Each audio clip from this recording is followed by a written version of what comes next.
So ngiyacela bandla unga-accept umuntu ngize ngiqede ukukhuluma. Ebese ngiyacela futhi ukuthi ngiyaxolisa. Ebese ngiyacela futhi guys ukuthi umuntu ozolalela live awulalelisise kahle, angabi nakho ukuthatha u-live bese eyawujuja awenze owakhe. Bengicela nje ukuthi onekhono lokulalela alalele kahle yonke into engizoyisho, ngoba abengayimisela ukuthi kube negama lomuntu bawuthiwa abantu abazongena vele, which is uMyeza nobhuti omdala uMax. So bengicela kanjalo. Engicela ukusho kuqala, bengicela ukuzobonga. Kuke kwaba khona into fundraising ebiyenziwa, so ngifuna ukuzobonga wonke umuntu mhlambe othathe wenza izinto ngendlela yakhe yokuba nothando lokuthi angasupporta la supportwa khona, noma la kuthiwa enze into ekuthiwa yenziwe. So bafethu kuke kwaba khona into la yokuthi kufanele bakithi. Engifuna ukucacisa bafethu ukuthi yonke lento le ukuthi kube khona mhlambe imali ehlanganiswayo, akekho umuntu oke wangena ku-inbox womuntu wayicela wathi mina sibanibani ngisacela ungicelela abantu bangihlanganisela imali ukuthi angikaze ngize ngingene ku-inbox womuntu, angikaze ngize ngenze u-live and angikaze ngize ngenze i-content ngoba ngithi mhlambe ngithagetile abantu ukuthi bahambe bangifakele imali. Ngaqala i-content nginganakho ukuthi kunento engiyibhekile kubantu, kwahamba kwase kuba khona into ekanjalo ke. So mangathiwa ngichaza istory ngoba kunento esiyenzeka manje la, ngihambe ngathola sekungazi uzikhona ama-video angigigiyelayo, kwaphinda kwaze ukuphuma nepost ukuthi mina ngihambe nemali ama-influencers ngingawakhokhelanga. Okay, so gcina ngakho-ke lokho ngifuna ukuqala ekutheni ukuthi kuye kwaba nento la yokuthi angihlanganiselwe imali. And leyo nto yafika kanjani na? Okokuqala ngafike ngafonelwa uMgibe. Mangifonela uMgibe wangifonela wangibuza impilo, hayi ngaphila, ngamtshela hayi ngiyaphila bhuti omdala. Wase esho ukuthi hayi kunomuntu engimaziyo lana ucabanga ukwenzela into ekanje, ucabanga ukuthi kube uyena mhlambe oveza uvo lokuthi uhlanganiselwe imali. Manje ngoba ngikufonela mina decide ukuthi oyedwa angifonele noma ukukhona ukuxhumana nami angifonele acele imvume yami. So wathi mayecela imvume yami basho bathi bayicela ngoba kuzobe kusetshenziswa igama lami, so kufanele kube ukuthi ngiyazi ngaleyo nto leyo ezokwenziwa. Okay, ngavuma-ke yaqala yenziwa lento lena. Wayeshilo ukuthi uthunywe uSiya, wakubeka kwacaca ukuthi uthunywe uSiya, ukuthi uSiya ucela ukwenza into kanje ezoba negama lamphakathi. Kwadlula-ke lapho waqala uSiya wayenza leyo nto leyo, wakhipha okusho ukuthi uSiya wase ethumela uMax ukuthi akangibize ku-inbox bese eyangichazela kahle ukuthi bacabanga ukwenza into ekanje. Kwenzeka lokho wakhipha futhi uMax ama-video washo ukuthi yaphuma account yami, aphuma ama-video nangampela futhi abantu baqala bafaka imali. Ngiphuzu lokuthi bazibona baseka lento ebengiyenza ngaleso sikhathi leso. Yangena kwi-account yami, hayi kweyomunye umuntu. Saqala lapho saxhumana noSiya. Ngakuthi mhlambe amanye ama-proof of payment bengathola ngayo uSiya. Angitshela ukuthi hayi kunomuntu othi usenda imali, ngicela uyi-check ukuthi khona yini. Imphendula hlala ngibuze futhi ukuthi okay ingana nemali. Ngimtshele ngithi kwesinye isikhathi bengimsendela ngisho i-screenshot ngithi hayi nayo imali ekhona njengamanje. Buye ngazi ukuthi bayaphusha, nayo imali ekhona njengamanje. Buye ngazi ukuthi imali iyangena. Bese kuba khona futhi yahamba lento okusho ukuthi uMiyeza ubehlala ekuveza ukuthi kufanele sijabule sonke. Kancane nje masikhuluma ubekuveza lokho ukuthi hayi imali iyangena kufanele sijabule sonke ekugcineni. Hawu, okay. Nami phela ngithule phela-ke ngoba mhlambe ngiyacabanga ukuthi nanoma ubani uyazi ukuthi ungiyabonga njengamanje awusasebenzi kakhulu. Umuntu uma ekhuluma ngokujabula obvious ukhuluma ngemali lowo muntu loyo. Hawu, hayi okay. Iqhubeke lento. Bese kufika la khona ekutheni iyengase kuvuthweni-ke manje. Yayisiyangase kuvuthweni-ke manje ukuthi ngathi sefana icace le ndaba yemali ukuthi kunemali mhlambe ekufanele ngihambe ngiyikhiphe. Kodwa ebiza ngaleli gama le-appreciation ukuthi ngiya-appreciate ukuthi ukwazile ukungisiza ukuthi abantu bakhone ukungipha imali ngokukuthanda kwabo egameni lami nasegameni lento ebengiyenza ngaleso sikhathi. Ingene imali ukuthi ngelinye ilanga ngisendaweni zami nami afona uSiya, angisazi noma wa-WhatsApp noma wafona yini. Okay, angifonele uSiya ethi Mamzimela ngisacela ukungiphushela u-2001 na u-2000 ukuthi wathi kunemeya wathi kunemeya angisazi yakuhluhluwe kodwa nje ngathi wathi hluhluwe ekufanele ukuhlangana nayo. Ngingakhuluma lutho ngimbuza ukuthi ufakelwa kiphi imali ufakelwa kiphi inamba imali anginikeze nibafakelwa kuyona imali ngimphushele lo 2000. Wathi yena uzobuya lo 2000 lo engufakayo. Hayi ngufake nami ngingabe nankinga phela kuyalungiswa ngithi hayi kulungiswa into zami. Wathi kumina eyokubhuka i-accommodation ukuthi akwazi ukufihla ikhanda abe busy kahle nezinto zami. Uqala nje womsuka walento 2000. Okay kulungile-ke wawenza ku-live watshela abantu ukuthi u-2000 kwakuwo wa petrol. Ngangaba nankinga futhi ukuthi okay kumina ubethe wokulala but kubantu uthoka petrol. Ngangaba nankinga futhi nalokho ukuthi hayi mhlambe kwashelela ulimo. Ngawusenda 2000 ngusenda ngephuzu lokuthi uthe uyolanda enye imali vele athi hayi Mamzimela vele 2000 uyolanda enye imali siyolungisa zona indaba zakho ngathi kunento afuna angazi ukuyenza kodwa ngaphansi kwegama lakho. Ngawusenda 2000 wahamba kanjalo. Yaqhubeka futhi lento le.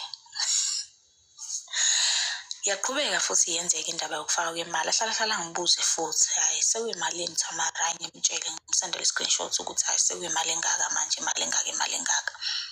Iqhubeke futhi indaba yokuhamba kwemali bayifaka abantu.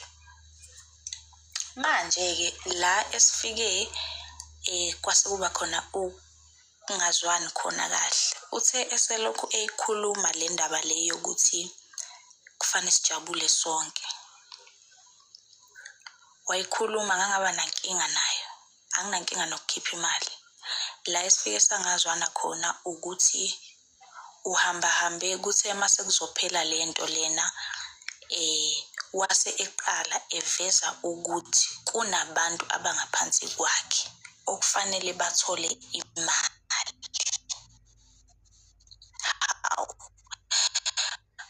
Ngambuza ngathi mina kodwa phela weMiyeza ngoba mina umuntu ebengicommunicate naye uwena kuza kanjani ukuthi uze ukukhiphele mina lokho ukuthi kunabantu abangaphansi kwakho ebebekuphushela umsebenzi.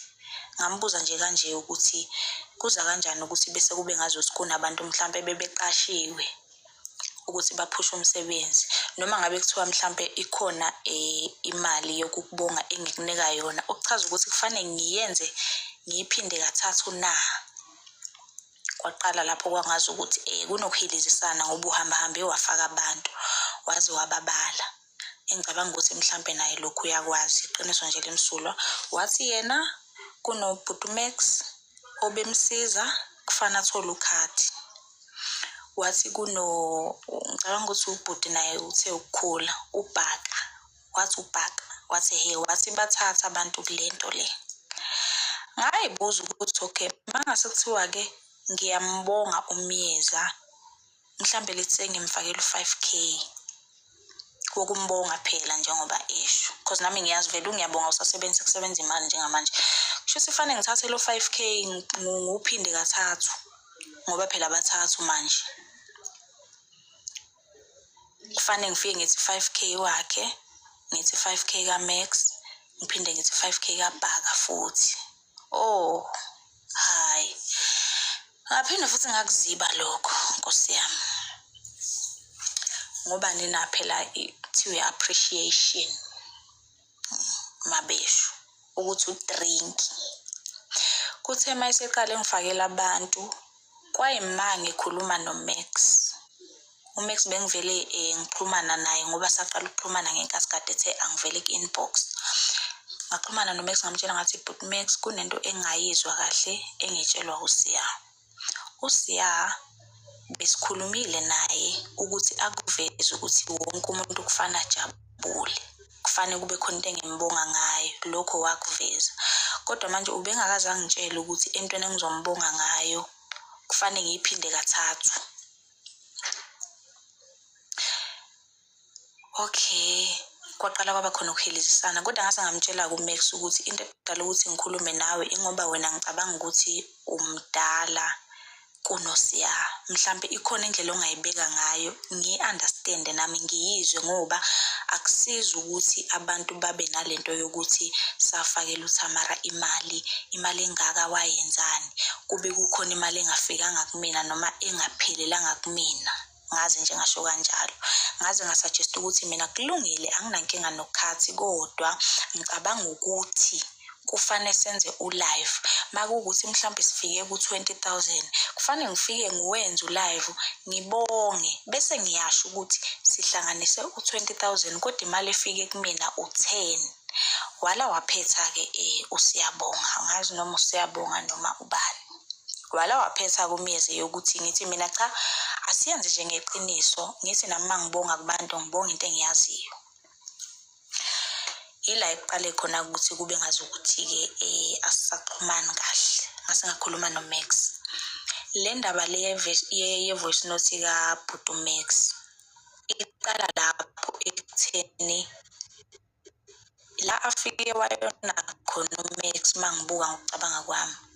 Ngithe mangimtshela ukuthi hayi Bhuti Max ngoba vele uSiya kunemali ake wayithatha kumina wathi uzoyibuyisa. Ngicabanga ukuthi akabuyise yona-ke kuqala. Asiqale khona lapho, iqale ibuye kuqala mese-ke siqhubeka no-drink. Kwakuthi kuyamangaza kuMax lokho ukuthi hawu kuno2000 ongakuSiya kodwa futhi wenza kanje.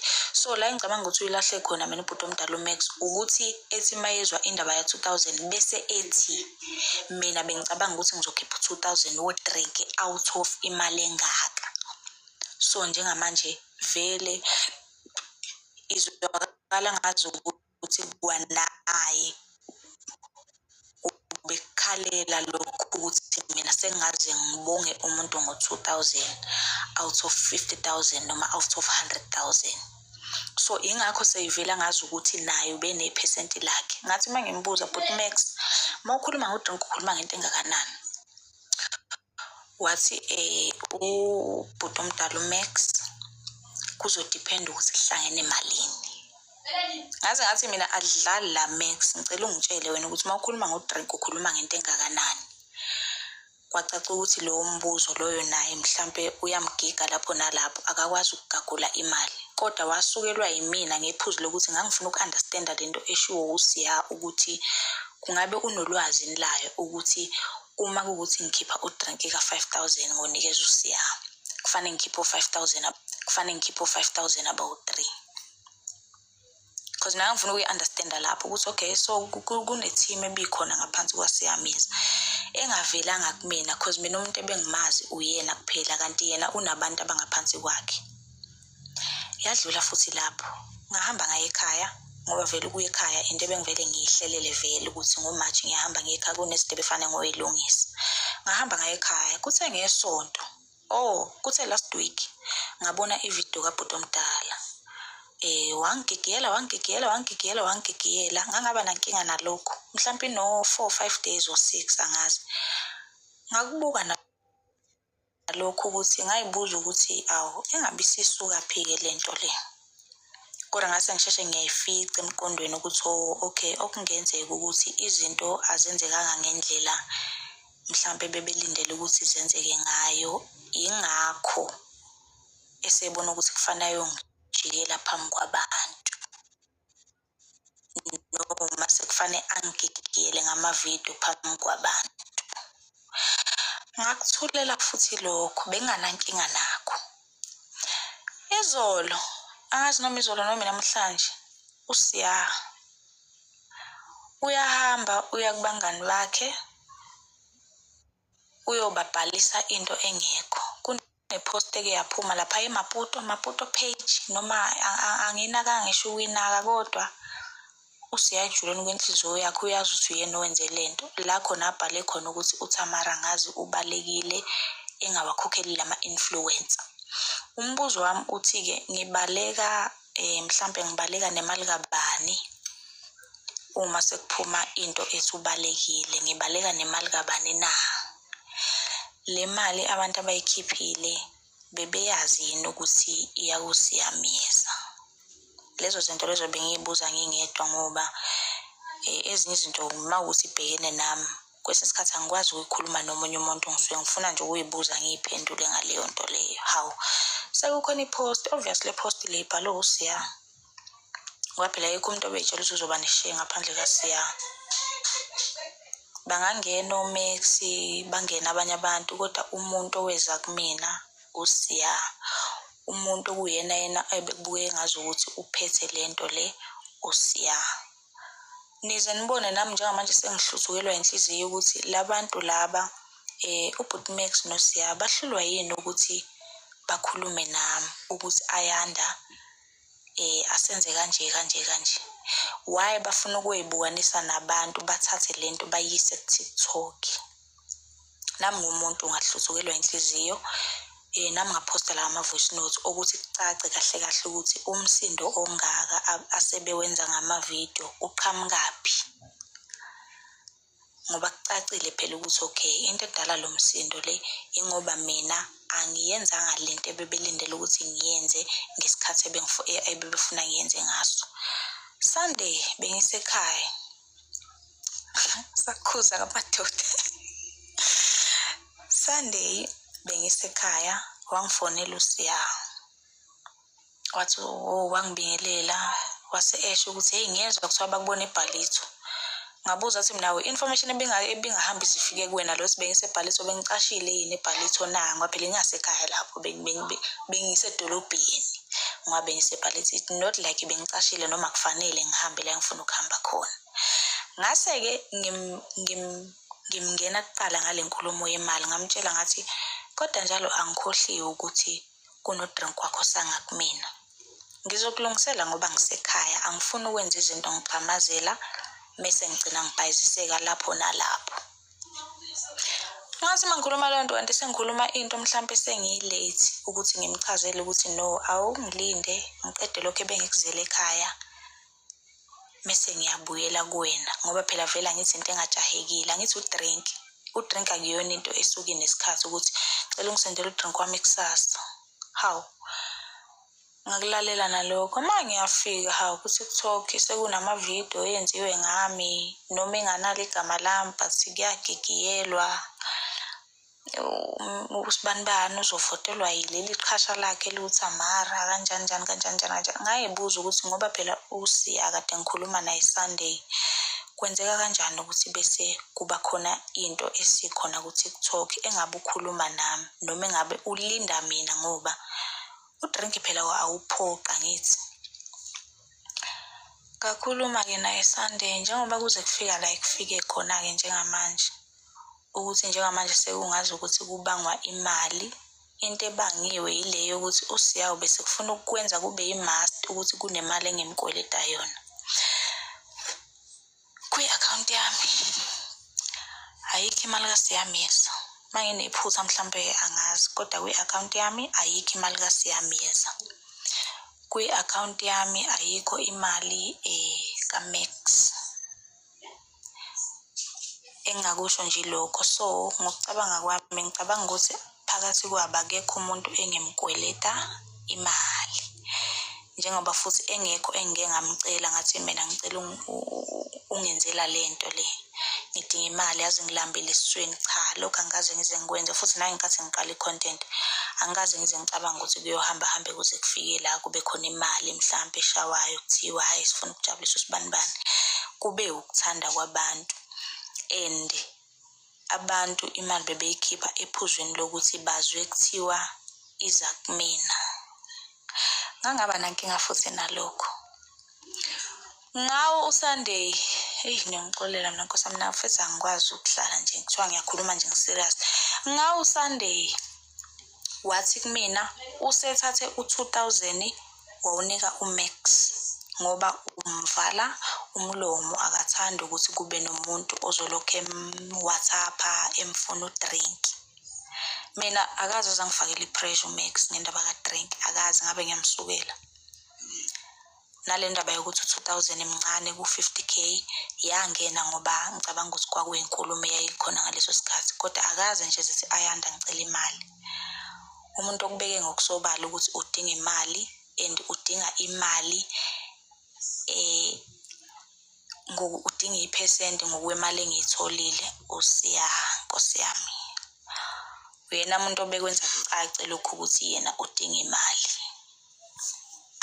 Wathi-ke usethathe u2000 ephaketheni lakhe wawunikeza uMax ngoba ubalekela ukuthi uMax mhlambe alokhu emWhatsAppa elokhu enza zonke lezo zinto emfuna udrink wakhe habe.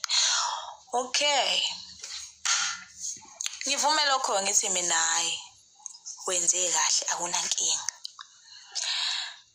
So ngase ngiyayibuza ngingedwa ukuthi okay uma kuwukuthi uSiya kuthe sekumele awukhiphe yena udrink wakhipha u2k okusho ukuthi u2000 awukho omncane ngoba naye ephaketheni lakhe ukhiphe u2000 wawunika uMax. Shuthi vele iyona mali right le u2000 for udrink. Uyabona yena kahle kahle ngokungitshela ukuthi unikeze uMax u2k wayinika mina iclue yokuthi udinga udrink kwamalini. Ngajabula ke nami ukuthi awu sengitholile iclue yokuthi makukhulunywa ngodrink kukhulunywa ngani. Kukhulunywa ngo2k ngoba naye uSiya kuthe sekumele uphume ephaketheni lakho 2k kuthe sekufanele uphume ephaketheni lakho udrink wabona ukuthi kufanele akhiphe u2k. Kungani uma udrink kufanele uphume kumina kufanele kube imali kufanele kudepend ukuthi kushawe emalini kodwa uma uphume ephaketheni lakhe uyakwazi ukukala ukuthi u2000 okufanele uye kumuntu. Kodwa ke wanganaka ke yena ukuthi unginikeza iclue mina. Ngase ke mina ke ngayigoqa ke ngendlela yami. Ngaze ngatshela uMax ngathi mina hayi phela ke makuwukuthi udrink u2000 kulungile ayikho inkinga ngoba vele ukhona lo ogcine ungabuyanga sesingawenza udrink sithi hayi udrink wakhe ke lo ngoba vele ikhona leya eyaphuma vele esangakuyena ebekufanele sithi masigoqa lenkulumo le kuze ngabe umuntu omumbi ubuye ke lo wathi isamba lesiya2k sibuye emeseke sikhuluma ngodrink ngoba mina nginankinga no drink kodwa kufanele uvele ubala nawo lo drink loyo ukuze abantu bangabi nalento yokuthi uThamara wadla imali akaze ngaze akhiphe ngisho udrink. Uright udrink kodwa ngibona ngazi ukuthi usuvele usungakuyena ngoba khona lo wa-2000 loya okhona vele kuyena uvele ungakuyena lo wa-2000 loyana. Uyabona? Ungakuyena vele lokho kufanele sikubeke obala ukuthi ungakuyena, and after ehambile ayikho i-feedback engayithola ukuthi sihambile saxoxa safika la, ngoba bengithi lo 2000 uyolanda enye imali, nansi le mali obuye ulanda. Akubange kusabuya konke lokho kumina. Waphinda wenza ulive wathi 2000 bekuwa petrol. Mina ngo-Ayanda bengazi ukuthi 2000 owendawo yokulala. Angisana nkinga nokuthi ubuyeke, sengenzela ukusho ukuthi ngoba uthe yena mayikhipha ulokhuzana, uthe yena mayikhipha 2000, uthe yena mayikhipha udrink wakhipha 2000. Okusho ukuthi 2000 imali e-right for udrink. Okusho ukuthi angisamkoleti at all ngoba ukhona vele lo 2000 ongakuyena vele. Ukhona ungakuyena namanje uhleli vele. So mina akukho la engirong khona.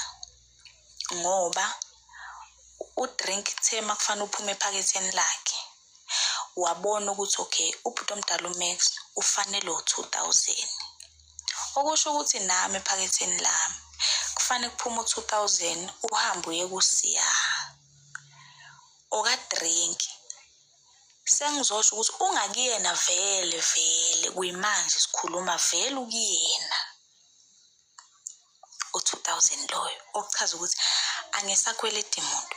Angazi noma iqiniso noma amanga yini ukuthi wanikeza uMax u-2000. Angazi noma iqiniso noma amanga. Kodwa ke ake sithi mhlambe wamnikeza ke ubhuti omdala uMax u-2000. Nami sengiyawudedela ke lo 2000 namhlanje. Ngithi kuSiya udrink wakhe. Ungakuyena vele. Ungakuye sikhuluma nje. So sengizochaza lokho ukuthi hayi ngiyawudedela lo wa-2000 loya. Awungabusabuya. Usudrink kaSiya. Ngoba vele ukuyena. Awungabusabuya. Ukuye vele ukuyena ungasesayidini lakhe awunankinga.